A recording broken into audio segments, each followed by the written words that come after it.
Hello and welcome to Frontrunner Motorsport. And we had the penultimate round of the Formula E in 2023 at Rome. And it was a very expensive weekend for pretty much all of the teams involved. There were a lot of crashes and a few of them were very, very big crashes. Starting with Jake Hughes in qualifying. He really was the first one out. He didn't even make the start of the first race. But as the race started, really, it was Eduardo Mortara held up Buemi, and there was a few bumps here and there. One of the big sufferers in that was Pascal Wehrlein, as he saw his title hopes pretty much end in the back of another car. He sustained damage to his front wing, possibly other bits, but he did manage to repair it in the red flag that came later. But Pascal Wehrlein has had a very good year. The start of this year, I thought he might actually run away with this championship, or it was going to be between him and Jake Dennis. Since really Cape Town, I know he's had good results since then, but since Cape Town, where he didn't finish the race, I think he got taken out. I can't remember. But since then, it's been a slow decline for Porsche as a team, really. And I thought this was going to be their year. If not in the Drivers' Championship, I did think they were going to win the Teams' Championship this year. And they do still have a chance, but they haven't been impressive for a while. But Wehrlein's title hopes really took a massive hit in the first race, straight out the gate. But not as massive a hit as Sam Bird took. Looked like it was a genuine mistake, which Sam Bird has made a lot of. And this DNF for Sam Bird was his 6th no points scored in a row. For a driver as experienced as he is, he has made a lot of mistakes this year, including hitting his teammate twice. And this one, I think he just lost it in the high speed section, took about 8 or 9 cars with him. And that brought out the red flag. The biggest losers in this, Buemi, who was running really well and hasn't really been the case all year, but he has been running near the front at times, but he got a big hit.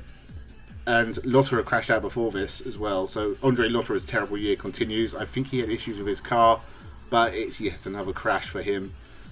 We also lost Da Costa, who again has had flashes of speed this year, but has not been consistent and has had a really bad run of results.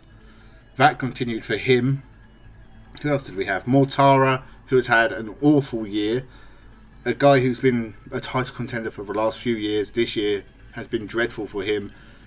Maserati had a very slow start to the year, but Mortara's had to sit by and watch Maximilian Günther climb the standings and get really good results for the team, whilst Mortara has struggled. And, you know, he's a very experienced Formula E driver who has been very successful, almost surprisingly at times. He's not necessarily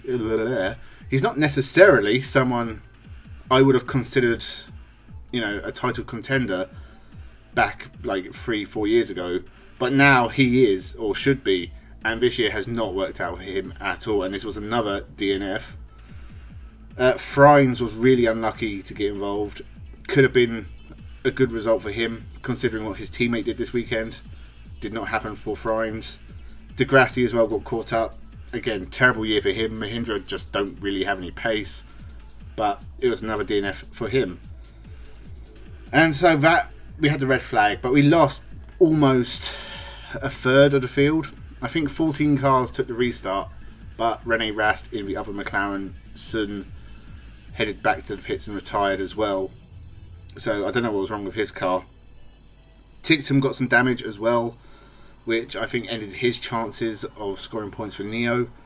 But Sergio Sette Camara did score points for Neo this weekend, so they got something out of it. The end of this race was really exciting. There was fighting and swapping around at the front of the field. Dennis, Evans, Cassidy, they're brilliant drivers. Maximilian Günther was up there as well, and we had Nico Müller fighting with Jean-Eric Verne.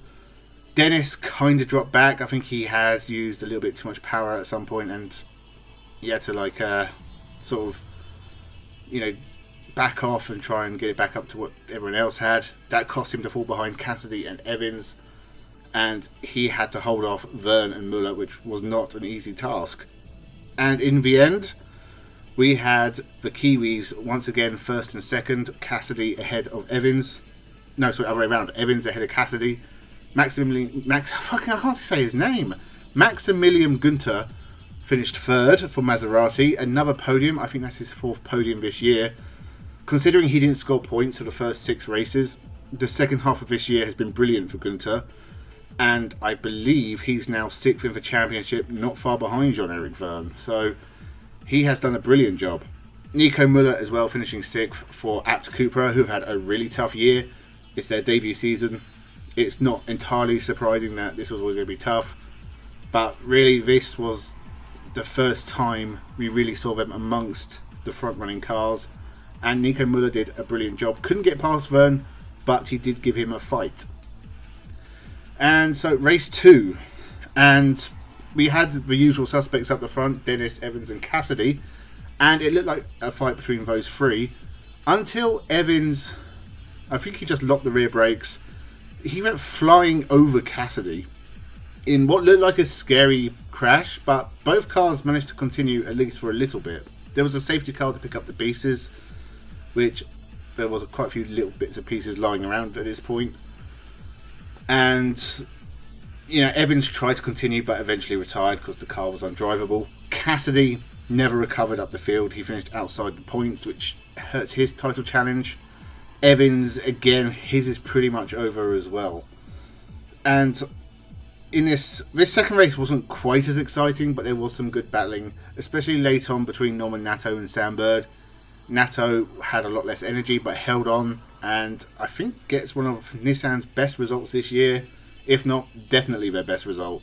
Again, Norman Nato had a terrible start to the year, but the last few rounds he has been scoring points, and he is not necessarily pushing to finish for top 5, but he has broken in for top 10, so he's doing a good job for Nissan. And Da Costa made another mistake in this race, so that hurts Porsche's challenge. Pascal Wehrlein, he did finish in the points in both races, but he finished 9th and 7th. So his title hopes are very slim. It would take a miracle, practically. Both Porsches have scored decent points, so Porsche are still in with a chance of the team's title. But I think Wehrlein's too far back to win for drivers now. There wasn't so much to say about the second race. It was still good. I did enjoy the second race. Jake Dennis dominant in the second race. He had a big lead by the end. Great win for him. Really sets up his title charge. Mortara scored decent points. Muller was in the points again. Dan Ticktum scored points. It was a very interesting top 10. McLaren did not score points here, and as they didn't score points in Portland or the second race at Jakarta, that means neither McLaren have scored for 5 races. So they're going to have to go into London and hope to get something, because McLaren's first season has not been great. Jake Hughes has surprised and stuck it on pole a couple of times. Both cars have had moments up the front, but they've not made it stick. So they need to do better next year. And Dennis, he took the win pretty comfortably, and he has a decent lead going into the final 2 races.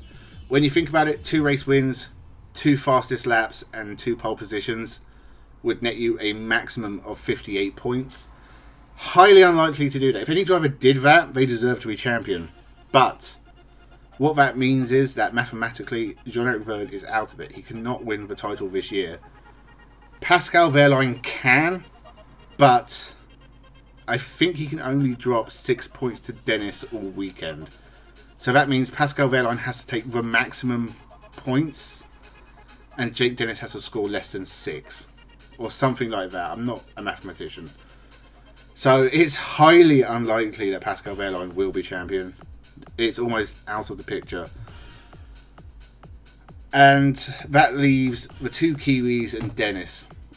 Mitch Evans isn't much better off than Wehrlein. He has about 10, 15 more points. I can't remember. It's more likely, but it's still very unlikely. He's still 40 points off Dennis. That means essentially Dennis has to not finish in one race where Mitch Evans scores maximum points. Going into the second one, he still needs to win, and hope Dennis finishes in the lower half of the top 10 maximum. So realistically, it's between Dennis and Cassidy. Dennis has a 24-point lead. And so, as fans, if we want to see a title fight in the last race of the season, the best result for us is Dennis not finishing the first race and Cassidy winning. That way, I believe going into the final race, Cassidy will be 1 point ahead of Dennis. And then that would be an exciting showdown. So,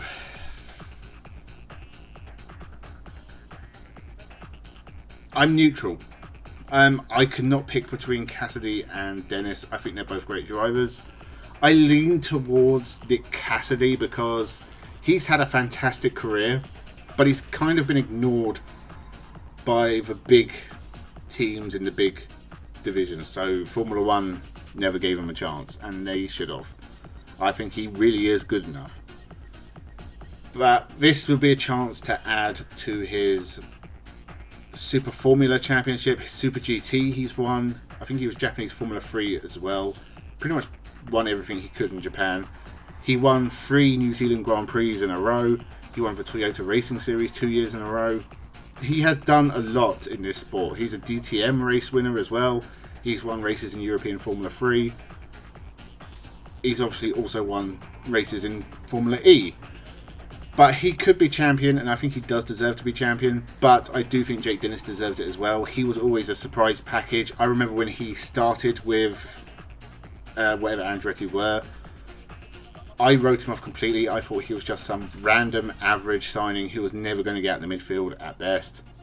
He has exceeded every expectation I've ever put on him. And I think he really deserves to be champion as well. So I'm completely neutral going into that last race, or the last race weekend, which I'm looking forward to. It's in London. I'm not going. I know they're only like £90 a ticket, and someone said it's only £90. I don't have £90 to spend to go to Formula E. And that's if I wanted to go on my own. If I want to take my kids as well, just can't afford it. It's too much money for me. Sadly, even like British touring car tickets are kind of out of the price range for me nowadays. I don't go out a lot. If I take the kids out, we tend to go to the park because we don't have a lot of money. And I'm going to be watching it probably on YouTube, like a lot of people, and I'll be covering it. And as always, I look forward to the end of a Formula E season. It tends to finish before everything else, and I tend to get excited for it because the title race tends to still be open going into the final weekend. And once again, it is, even though it could be wrapped up by the end of race 1. We'll have to see. So make sure you subscribe to the channel. Leave your thoughts down below. Who do you think will be champion? Do you think Evans or Wehrlein still stand a chance? Subscribe, as I said. Thank you very much for watching. Have a good one.